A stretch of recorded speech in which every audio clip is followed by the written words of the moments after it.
Docteur Joseph Monsonego, bonjour.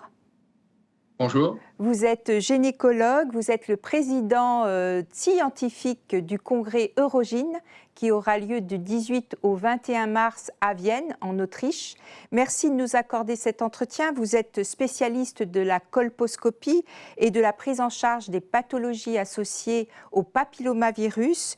Vous exercez à l'Institut du Col, clinique parisienne, dont vous êtes le directeur. Merci de nous accorder cet entretien sur Eurogine. Alors, est-ce que vous pouvez nous parler de ce congrès, depuis quand il existe et quels sont les objectifs?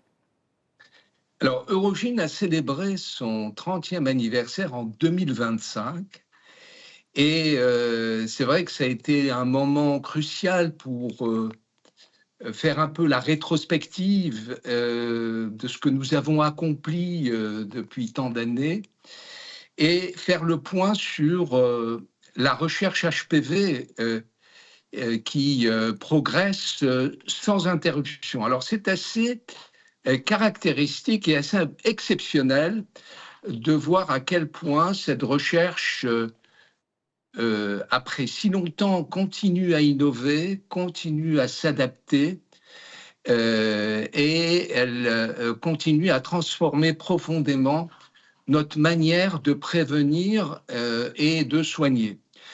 Il y a peu de domaines scientifiques finalement qui peuvent revendiquer une telle continuité dans le progrès, puisque les papillomavirus maintenant sont connus et sont rentrés dans la pratique clinique depuis maintenant plus de 30 ans.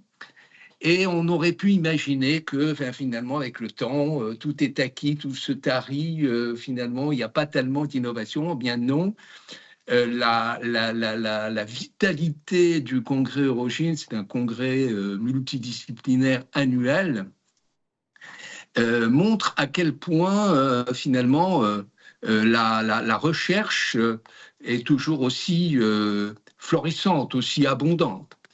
Alors Eurogine en fait est né de cette dynamique, il a accompagné cette recherche, il l'a structurée, il l'a amplifiée durant toutes ces années à travers un réseau international d'experts, de personnes très motivées à se rencontrer, à partager, à échanger d'année en année. Ces experts viennent, à l'occasion de cette manifestation, partager leurs données, leurs expériences, leurs succès, mais aussi leurs interrogations. Et cet échange entre les pairs est essentiel parce que c'est lui qui fait avancer la science, c'est lui qui garantit l'exigence scientifique et quelque part l'indépendance. Alors en parallèle, et c'est pour ça que je parlais de phénomènes un peu particuliers où les choses continuent à progresser malgré la connaissance de ces pathologies depuis de nombreuses années, c'est qu'en parallèle, nous avons une nouvelle génération qui émerge, des jeunes chercheurs engagés, des créatifs, des personnes méthodologiquement exigeantes. Leur énergie dans le cadre du congrès d'Eurogine est un signal fort et la recherche sur l'HPV ne s'essouffle pas, elle se renouvelle. Alors, vous nous avez parlé des progrès accomplis, des progrès à venir suite voilà, aux pairs qui échangent entre eux et aux jeunes générations qui sont pleins de créativité pour continuer l'émergence de nouveaux progrès. Quelles sont en fait les sessions d'intérêt dans le cadre d'Eurogine 2026?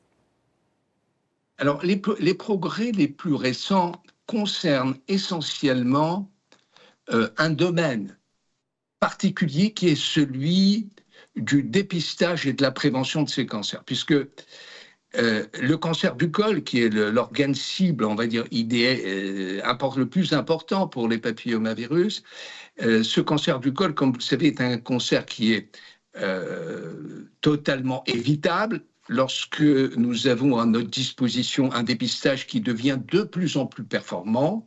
Et puis depuis quelques années, donc une prévention vaccinale qui permet de neutraliser les agents qui causent la maladie, le papillomavirus, et donc d'éviter de développer les précancers, mais aussi les cancers. Alors, un des paramètres importants qui marque la performance du dépistage, c'est la participation au dépistage.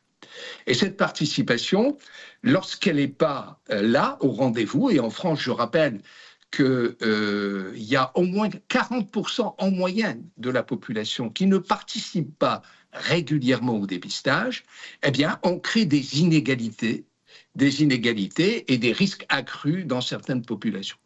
D'où l'idée de développer de nouveaux outils que sont les autoprélèvements.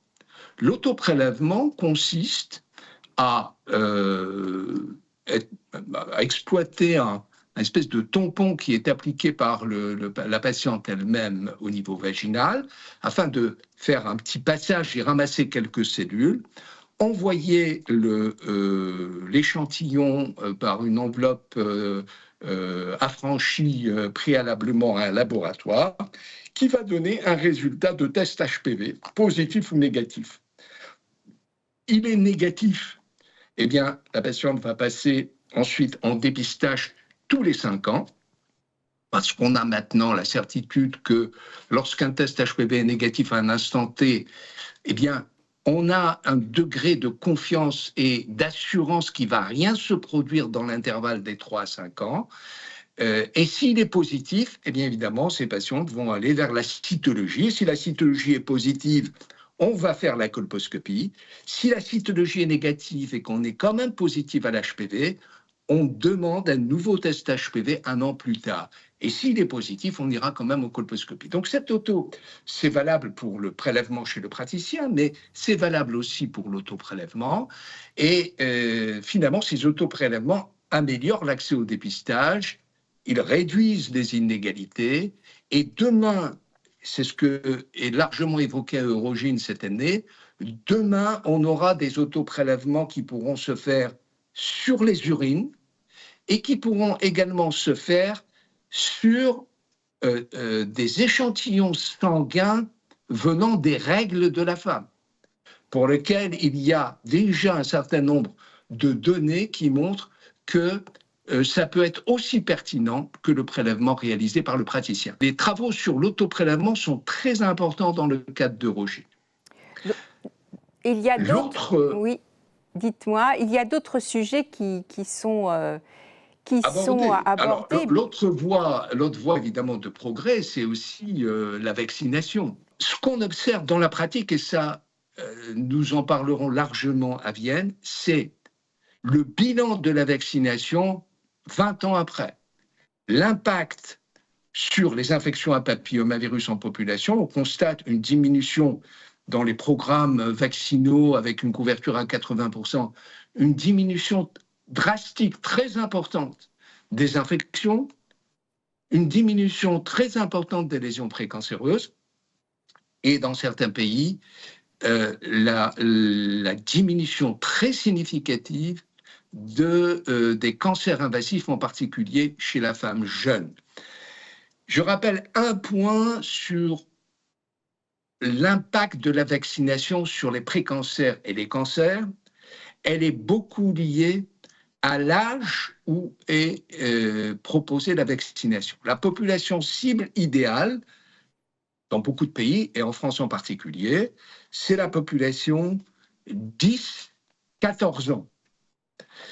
Population qui a une immunogénicité importante, qui n'a pas encore rencontré les virus, et pour lesquels les données de la littérature, qui vont être rapportées justement à Vienne, montrent une protection vis-à-vis du cancer invasif du col qui est de l'ordre de 88-90%.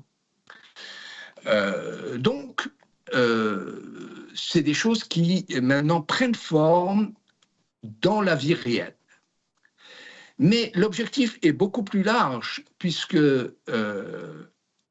les cancers de l'anus sont prévalents chez la femme, en priorité, chez l'homme, en particulier chez les immunodéprimés.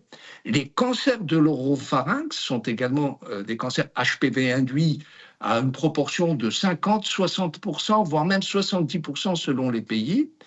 Eh bien là, l'objectif est évidemment une protection, un impact également sur ces cancers, sachant que pour les cancers de l'anus et les cancers de l'oropharynx, c'est le virus 16 qui est le plus dominant, 90%. Et donc, la vaccination va apporter une protection puisque le 16 est inclus également dans la vaccination 9 valence. Donc, des progrès importants dont on va faire le point à l'occasion de ce congrès. Oui, j'ai bien vu dans le programme effectivement que les cancers oropharyngés et les cancers anaux vont être au cœur justement des préoccupations de l'évolution de ces lésions papillomavirus et notamment des populations à haut risque, notamment les patients VIH, qui vont faire l'objet de sessions particulières. Oui. Donc, quels seraient vos mots de conclusion pour motiver les personnes à suivre ce congrès?